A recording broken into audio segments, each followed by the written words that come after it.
The silver spoon slipped from little Noah's hand and hit the white plate with a hard sound. No one moved. 12 people sat around Richard Hale's long dining table, but for 1 second the room felt empty. The servants stopped near the wall. The guests stared at the child. Richard's fiancée, Vanessa Cole, kept her perfect smile on her face, but her fingers tightened around her wineglass. Noah was only 4 years old. He was too small for the chair beside his mother. His feet did not touch the floor. His dark hair fell over his eyes, and his blue sweater still had a tiny patch near the sleeve, where his mother had sewn it that morning. He looked scared, but he did not look confused. His mother, Elena, froze beside the sideboard. She wore a plain black maid's dress and a white apron. Her face had gone pale. In her apron pocket, only moments earlier, Richard's missing diamond bracelet had been found. "Noah," she whispered, "please be quiet." But the boy shook his head. "No, Mama, she put it there." Vanessa laughed once. It was a soft laugh, made for rich rooms and careful ears. "Richard, this is ridiculous. Are we really going to listen to a child who probably does not understand what he saw?" Richard Hale did not answer at once. He was 46, a man who had built hotels in 3 countries, and signed deals worth more than some towns. People said he could read a contract faster than most men could read a menu, but now his eyes were fixed on a trembling child holding a spoon. "Tell me exactly what you saw," Richard said. Vanessa turned sharply. "You cannot be serious." "I am serious," Richard said. The table stayed quiet. Forks remained in the air. A candle burned down beside a crystal bowl of white roses. The bracelet lay on a folded napkin in front of Richard, bright under the lights. As if it had no idea how much damage it had already done, Noah so swallowed. She came near Mama's coat room. She looked left and right. Then she put the shiny thing in Mama's pocket, and her finger was bleeding. Elena covered her mouth. Vanessa's smile broke for half a second. And that half second was enough. "Stay with me." Because what happened after this did not just expose one lie. It changed a wedding, a family, and the life of a maid who had stayed silent too long. A small voice had opened a door that no adult wanted to touch that night again. 3 months before that dinner, Elena Marquez had started working inside Richard Hale's house.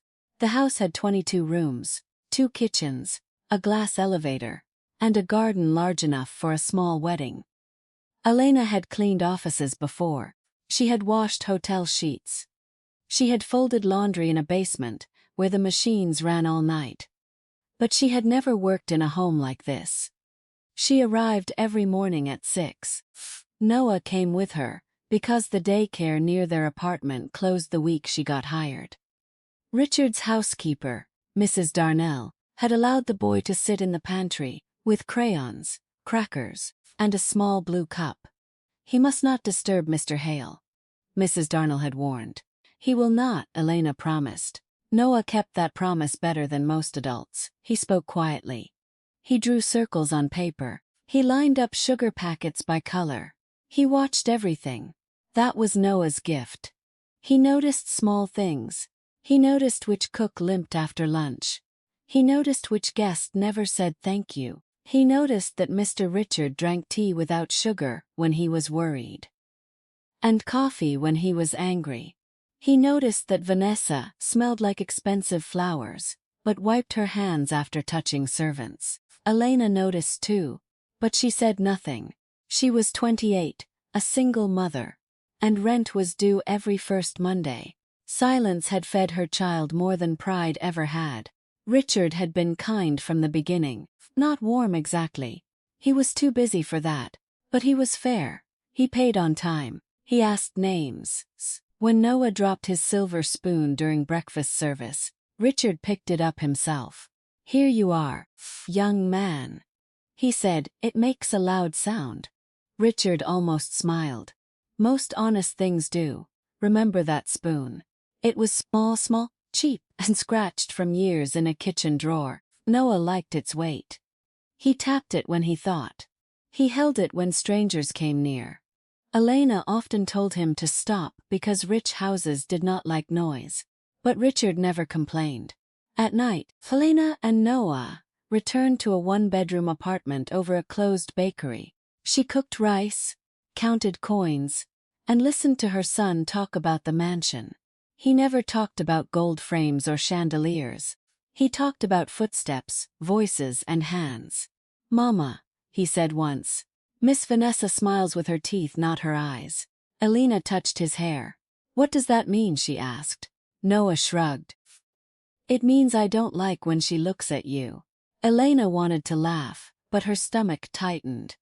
Children sometimes saw truth before grown people found the courage to name it.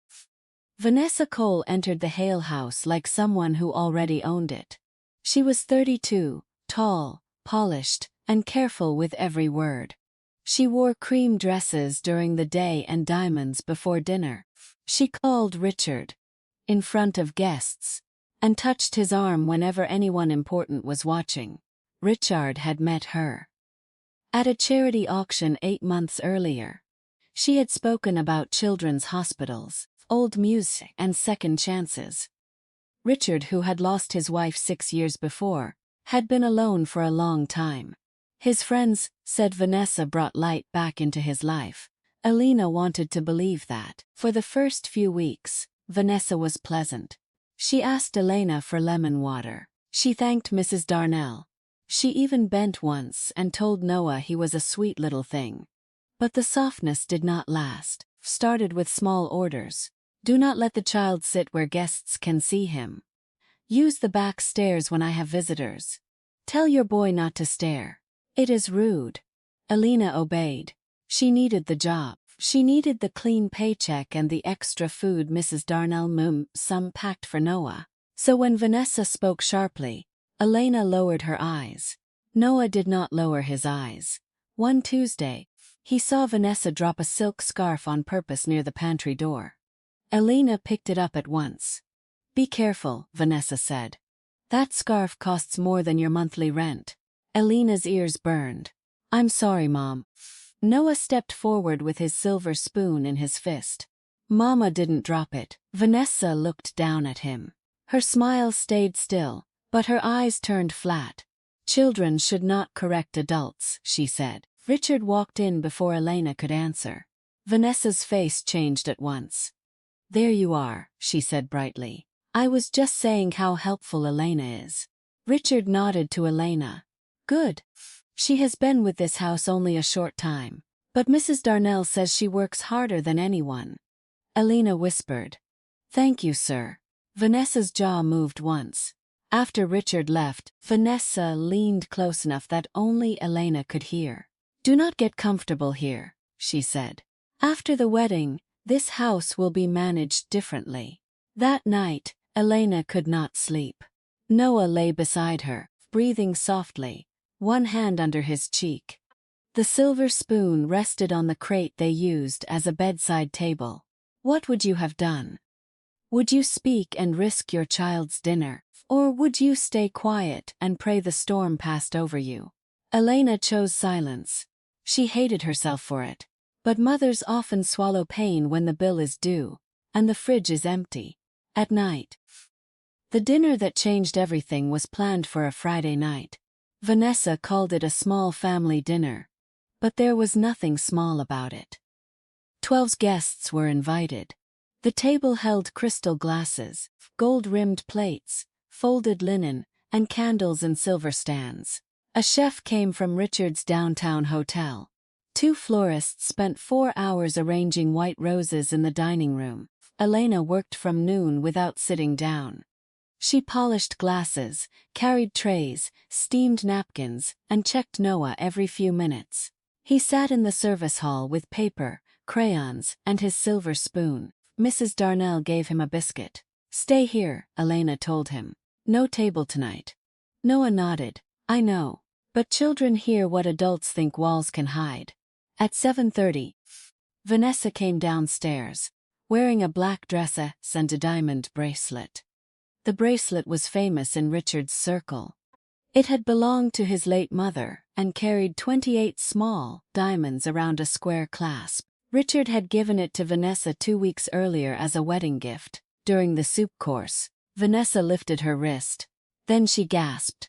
"My bracelet," she said. Richard turned. "What is it?" "It's gone." The room shifted.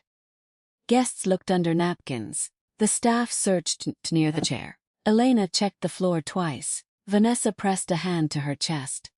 "It was here when I came down," she said. "I know it was." Richard stood. "No one leaves the room until it is found." Vanessa's eyes moved toward Elena. "Maybe," she said slowly, "someone saw it as a chance." Elena's breath stopped. "Mom," Vanessa lowered her voice, "but not enough. I do not want to accuse anyone, but your staff has access to every room." Mrs. Darnell stiffened. "My staff is honest." "I hope so," Vanessa said. "Then no one should mind being checked." Richard hesitated. He hated public scenes, everyone knew it, but his mother's bracelet mattered to him. He nodded once. The search began. Coats were checked. Side tables were checked. The service hall was checked. Then Vanessa pointed at Elena's apron. "What is in that pocket?" Elena looked down. "Nothing, Mom." Mrs. reached in with shaking fingers. The diamond bracelet slid out. For 3 seconds, Elena could not speak. Her mouth opened, but no sound came. Vanessa stepped back as if Elena had burned her. "I trusted you near my wedding jewelry," Vanessa whispered. Elena shook her head. "I didn't take it." Her voice sounded too small for the room. The guests stared like judges. Noah stood in the hallway, unseen by most of them, holding his spoon so tightly, his little knuckles turned white.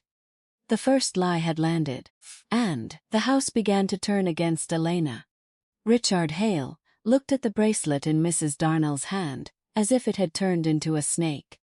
He did not speak for a long moment. His mother had worn that bracelet at every Christmas dinner. He remembered being 10 years old, watching the diamonds catch candlelight while she cut his cake.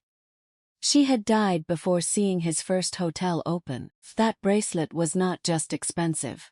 It was a piece of the only gentle home he remembered. Elena knew that. Everyone in the house knew that. "Sir," she said, "I swear on my son I did not take it." Vanessa made a soft sound.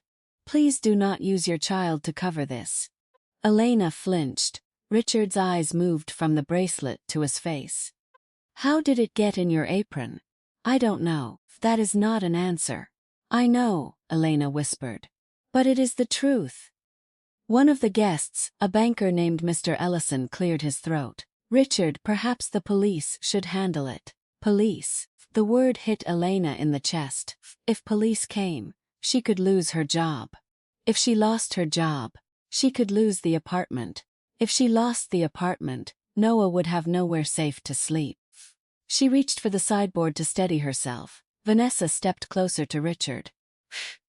"Darling, I know this is painful. But you must act. If you allow this, what message does that send? People will walk all over you." Elena looked at Richard. She had never begged an employer before. Pride was the last clean thing she owned. But Noah stood behind her. "Please," she said.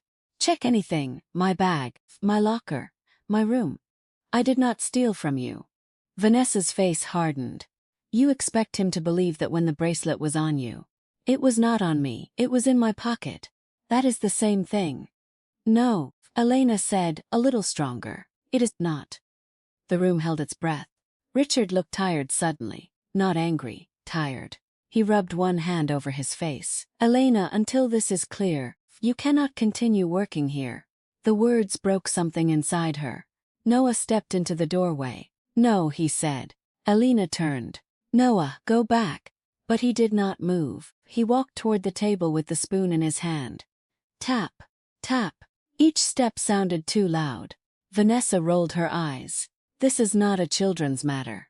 Noah looked at Richard, not Vanessa. His chin shook, but he did not cry. "Mr. Richard," he said, "Mama didn't take it." Can you imagine that small voice facing a room full of rich adults? No one at that table knew what was coming. Noah stopped beside his mother and placed both small hands on the edge of the table. The spoon lay across his fingers like a tiny silver guard. His face was pale, but his eyes were clear. Elena reached for him, but Richard raised a hand. "Let him speak," Richard said. Vanessa turned red.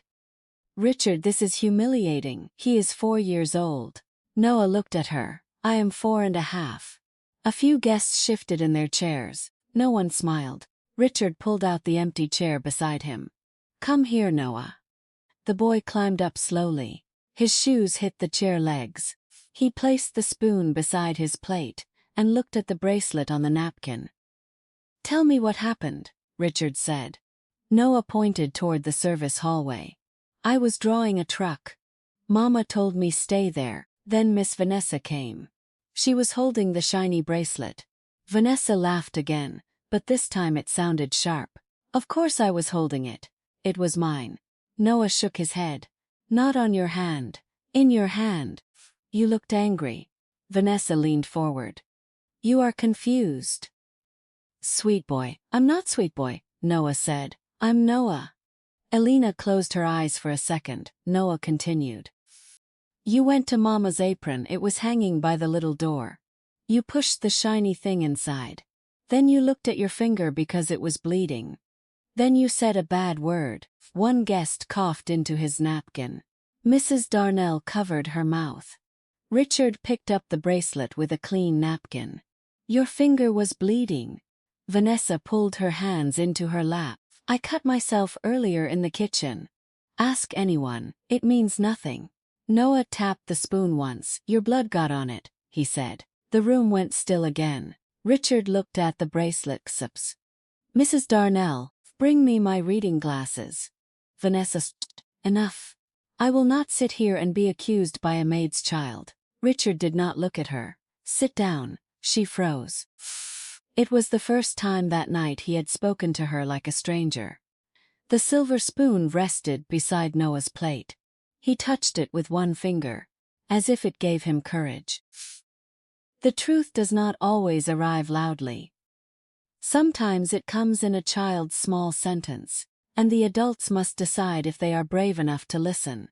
Richard lowered his face toward the clasp. Thin red mark sat near one diamond. It was almost dry. It was easy to miss. But Noah had not missed it. Elena pressed both hands against her heart. Her son had seen what fear had hidden tonight. Mrs. Darnell returned with Richard's reading glasses and a small velvet tray. Richard placed the bracelet on the tray. He did not touch it with his bare hands. The guests leaned forward, but no one dared stand. Vanessa sat very straight, her hands hidden below the table. Richard put on the glasses. The red mark was there, small, thin, pressed near the clasp. He looked at Vanessa. "Show me your finger." Vanessa smiled too quickly. "This is absurd. Show me your finger." Her eyes flicked toward the guests. She slowly lifted her right hand. A narrow cut marked the side of her index finger. It had been covered with clear polish, but the edge had opened. Mr. Ellison whispered, "Good Lord." Vanessa pulled her hand back. "I told you. I cut myself earlier." Richard's voice stayed low. "Where? In the kitchen?" Mrs. Darnell answered before anyone asked her. "She was not in the kitchen this evening." Vanessa snapped her head toward her. "How would you know?" "Because I was," Mrs. Darnell said. "From 5 until service. You came only to the butler's pantry, for less than a minute." Noah lifted his hand. "That's where Mama's apron was." Richard did not move. "Is there a camera in that hallway?" Mrs. Darnell nodded. "One near the wine cabinet, sir. It does not cover the whole pantry, but it may show the door." Vanessa stood again. "Richard, you are destroying me in front of your guests because of a servant and a child." Richard removed his glasses. "No, I am asking why a bracelet found in Elena's pocket has your blood on it." Her face changed. The soft woman from charity dinners disappeared. In her place stood someone cornered. "You think you know loyalty," she said. "You let these people into your home. You let her child sit near your private rooms. You praised her in front of me. Elena stared at her. This was about praise? Vanessa looked at Elena with hate she no longer tried to hide. It was about boundaries. Richard stood. His chair scraped the floor. No, he said. It was about cruelty. Can a child's words ruin a lie? Yes, but only when one adult finally stops protecting the liar. Noah picked up the spoon and held it against his chest. I didn't want Mama to go jail. Elena dropped to her knees beside him. You did right, she whispered. You told the truth. Richard looked from mother to son. His face had lost all business calm. For the first time, he saw not staff, not service, not rules, but a woman and a child who had been fighting alone. And he felt deeply, painfully ashamed that night. The guests were asked to leave within 10 minutes. No one argued. Rich people enjoy drama only when it belongs to someone else. When the truth starts asking for names, they remember early meetings and waiting cars. Richard sent Mrs. Darnell to take Noah to the small breakfast room with warm milk. Noah refused to go until Elena nodded. It is all right, she said. I am here. The boy touched the spoon to her palm before leaving. Hold it. Elena held it. In the dining room, Vanessa stood near the roses. Her face was wet now, but Richard did not soften. Elena, he said. I need to ask you something. Has she treated you this way before? Elena looked down at the spoon. It was still warm from Noah's hand. For months, she had trained herself not to speak. She had told herself that bad words were not bruises. She had told herself that a mother with rent due could not afford dignity every day. But silence had nearly put a theft charge on her name. Yes, she said. Richard's eyes closed. Elena told him everything. Not with drama, not with anger. She spoke like someone counting bills. She told him about the scarf. Vanessa dropped. She told him about the back stairs. She told how Vanessa called Noah the pantry child. She told him about the wedding changes Vanessa planned, including firing half the staff after the honeymoon. Richard stood very still. Why did you not come to me? He asked. Elena's laugh was small and tired. Sir, people like me do not go to men like you with complaints about women like her. That is not true. It may not be true to you, Elena said. But it is true to people like me. That hit him harder than shouting. Vanessa wiped her face. I was under pressure. The wedding, the house, your late wife's shadow, everyone comparing me. I made one mistake. Elena looked at her. You tried to send me to jail. Vanessa did not answer. Richard turned to her. How many times did you make Elena feel unsafe in my house? Vanessa's lips trembled. Unsafe too, because of a maid? Because you respected her, Vanessa said. You noticed her. Elena stepped back as if struck. There it was. The reason was small, the damage was not. A jealous heart can turn kindness into a crime scene. Richard looked at the silver spoon in Elena's hand. The child had trusted him more than the adults had. That thought hurt. He had built towers, but he had missed suffering under his own roof. He spoke quietly, but every word carried weight. Heavy weight. Richard did not decide everything in one angry minute that mattered. A weak man would have shouted, thrown Vanessa out, and called it justice. Richard was angry, but he was also careful. He asked Mrs. Darnell to bring the security footage. He called his private lawyer. He had the bracelet sealed in a small evidence bag. He asked Elena if she wanted police involved against Vanessa. Elena looked toward the breakfast room where Noah was waiting. Not tonight, she said. My son needs to sleep. Richard nodded. Then not tonight. In the study, the footage was played on a wide screen. It did not show Vanessa placing the bracelet in the apron. The pantry shelf blocked that view. But it showed her entering the service hall at 7-Eleven, holding one hand closed. It showed her looking toward the dining room, then toward the stairs. It showed her leaving 40 seconds later, with her right hand pressed in a napkin. Vanessa watched it once and sat down. Her lies did not fall with noise. They folded, one by one. Mrs. Darnell confirmed.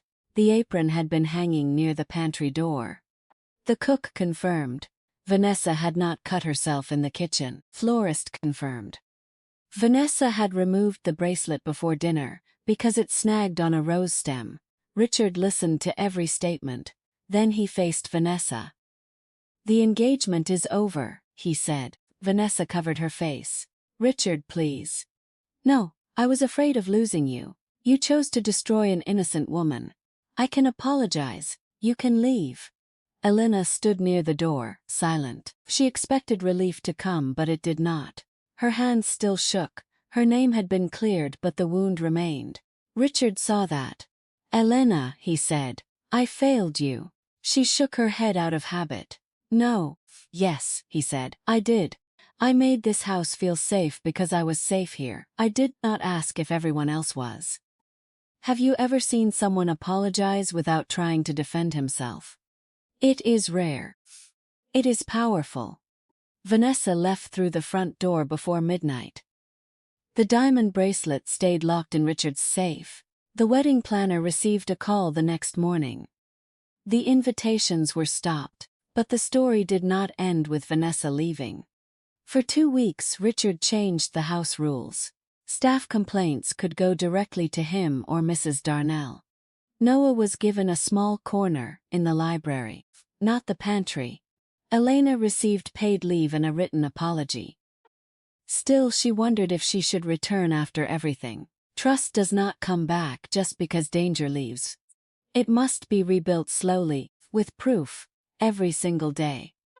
Elena returned to the Hale house after 14 days. But she did not return the same way. She came in through the front door, because Richard asked her to. Noah walked beside her in his blue sweater, holding the silver spoon. Mrs. Darnell met them in the hall, and hugged Elena for the first time, in 4 years of working with staff. Richard stood near the staircase. He looked nervous, which made Noah stare. "Are you sick?" Noah asked. Richard blinked. Then he laughed quietly. "No. Just ashamed." Noah thought about that. Mama says ashamed means your heart knows you did wrong. Elena closed her eyes. "Noah." Richard nodded. "Your mother is right." He handed Elena an envelope. Inside was 6 months of salary, a new contract, and a note written in his own hand. "I should have protected the people who trusted my home. I am sorry." Elena read it twice. Her eyes filled, but she did not cry. Not yet. "I don't want charity," she said. "It is not charity," Richard answered. "It is repair, and if you choose not to work here, you still keep it." That was the first moment she believed him. Months passed. Vanessa's name disappeared from the house. The roses were replaced with yellow tulips. Because, Noah said, white flowers looked too serious. The staff ate one meal together every Friday. Richard joined when he could. And he learned more at that table than he ever had in boardrooms. Noah kept the spoon. On his 5th birthday, Richard gave him a small wooden box. Inside was the same silver spoon, polished and engraved with 5 words. "Small voices can tell truth." Elena finally cried then. The boy who had been told to stay quiet had saved his mother with 1 sentence. The maid who had swallowed insults had learned that silence is not safety. And the millionaire who thought money made a house secure learned that a home is only safe when the weakest person inside it can speak without fear. So, tell me, what would you have done at that table? Would you believe the powerful woman with the perfect smile? Or the child with shaking hands? And what part of this story hit you the hardest? If this story touched your heart, like the video, write your answer in the comments, and subscribe for more emotional stories about truth, kindness, and second chances. Because sometimes, the smallest person in the room is the only one brave enough to say what everyone else is afraid to hear. Remember this detail. The spoon was never expensive. But in the right hands, even a cheap spoon can make a sound that changes everything forever.